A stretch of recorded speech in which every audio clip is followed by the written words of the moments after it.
और गई नहीं ना। और अगर नचनिया लोग अपन देख त्याग के नाच दे लो तो अगला दिन पानी चढ़े लगे। ऐसे कोई नाचे ना जी। हाय हाय पानी ना चढ़े, पानी चला था।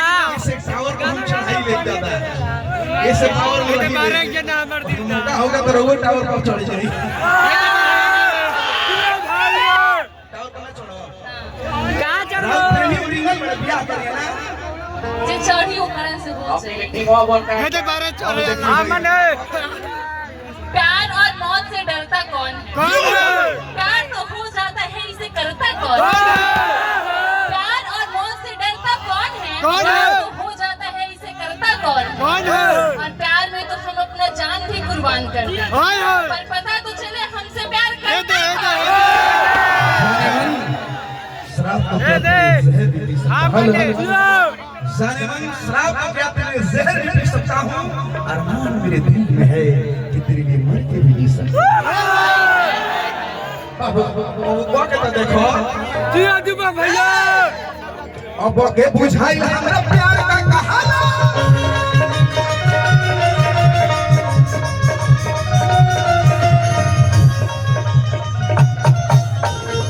काहे होश गवावा तनी अपन। घूस गाँव में तनिक संकट में पड़ल बानी। क्या भाई खेत खाएगा तो हाथ पिटाएगा। बेटी का दांत टूट गई। हमरा सुने में आई था बेंजो के तार टूट गइल बा। तू बाड़ू मीडियम वाला 55 के। ओए होए हर लोभर मिलल बा 55 के। ओए होए ऐसा कोनो बात नहीं कि हमार जगह कोई तो देखिए चार देखी या चार तरसी। तरसी। विकास खबर भी नहीं वैसा होई। देखिए अगर मुखिया जी है गांव के मुखिया जी वीरप्पन भैया भले संकट में मत डालो। जान करू का अब के बुझाई हमरा प्यार का कहाना।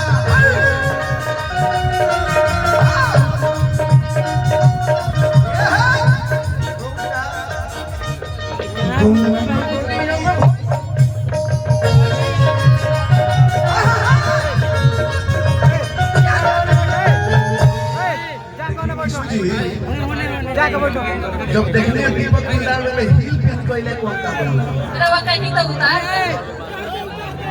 उतार दो ए बबुआ बोले बाबू लइका लोग के नीचे देखावे परेशान रहेली सब पानी से भैया जाना तनी जान है से तनी छोट बड़े तो तू ना हिल पिल के टाइट रही वही का एक मशीन बा तारा तो सेटिंग में आ गई आ देखो चलते बड़ा एक से तो बड़ा मिलत ना हो कि हमनी के जोड़ी देखी हो सब पे जवार बा।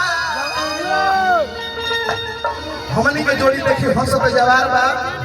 का कहीं एमसी तहरे से भइल हमरा प्यार बा। ए हेलो हमरा लगे मोहब्बत की गम नहीं खे। रउआ हमरा के संभाली इतना रउआ लगे दम नहीं खे। हमरा दम नहीं खतरा के संहारे जी हमार नखरा झेले के। ना तो कोनो बात में चाकू पर तुझे गिरे चाहे तो तुझे चाकू को गिरे। हम वो सब बात ना करेंगे, हम नखरा उठावे के बात करेंगे। का नखरे में नखरा होला। सुनो ओ भगे बुझाई हमरा प्यार का कहाना। ओ अनगरिया में भइल बाटे खाना।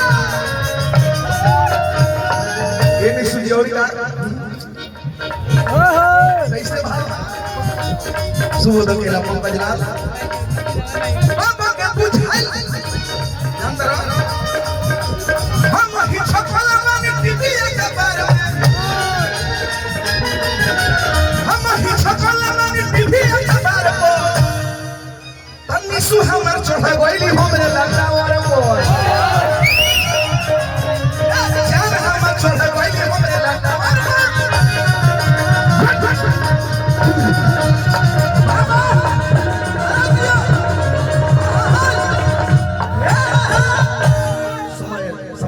छोट भाई चंदन चंचल भी मत रुक जाए। अरे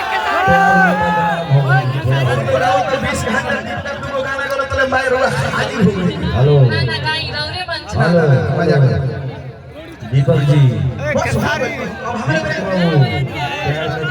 हमरा मेरे के समय लोग लागल ठीक बा मुखड़ा मुखड़ा का एगो का मुखड़ा का ओकरा टाइम दे दे रहुआ के का हो भैया हो जाए ना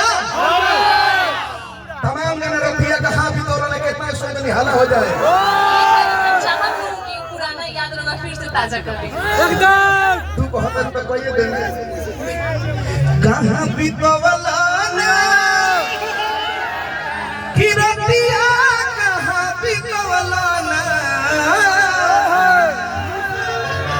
कि मतिया मरल से पवन इस रतिया कहाँ बीतवला ना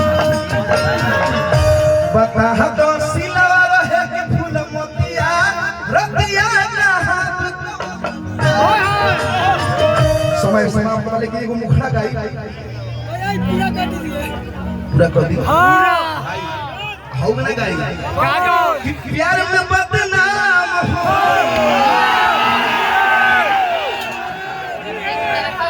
भाई हुए अरे दीपक दिलदार सारण प्रमंडल में खेसारी लाल भाई लड़ाई को लड़ते हैं सभी लोग मानते हैं और तीसरे चंचल भी मेरा संभारा है कमान तो ये मोहब्बत है भाइयों का भैया बोले कि ना कि दीपक दिलदार एक ऐसे कलाकार हैं कि दोनों भाई हम लोगों ने पुगोना गाया रामायण गाया स्ट्रगल किए तो मेहनत जो करेगा वही तो लड़ेगा वही आगे बढ़ेगा तो ये मोहब्बत है आप लोगों का प्यार है मैं तो छोटा सा कलाकार हूँ मुझे गाने बजाने कुछ नहीं आता है माँ भाई का प्यार है आप लोगों का दुलार है तभी दीपक दिलदार है नहीं तो सब बेकार है लास्ट भाव कैसे तो प्यार करे पियावा गूगल से पूछ के लास्ट मुखड़े रही उसके बाद प्यार में बदनाम उसके बाद मेरे छोटे भाई का काम यो भाव बड़ी सुंदर ही गाना के भइल बा झुनझुन म्यूजिक पर ये दिलरा छुआ पाया जगरवा के सांपों का राजा मेरा छोटा भाई काला कोबरा देखनी चंदन चंचल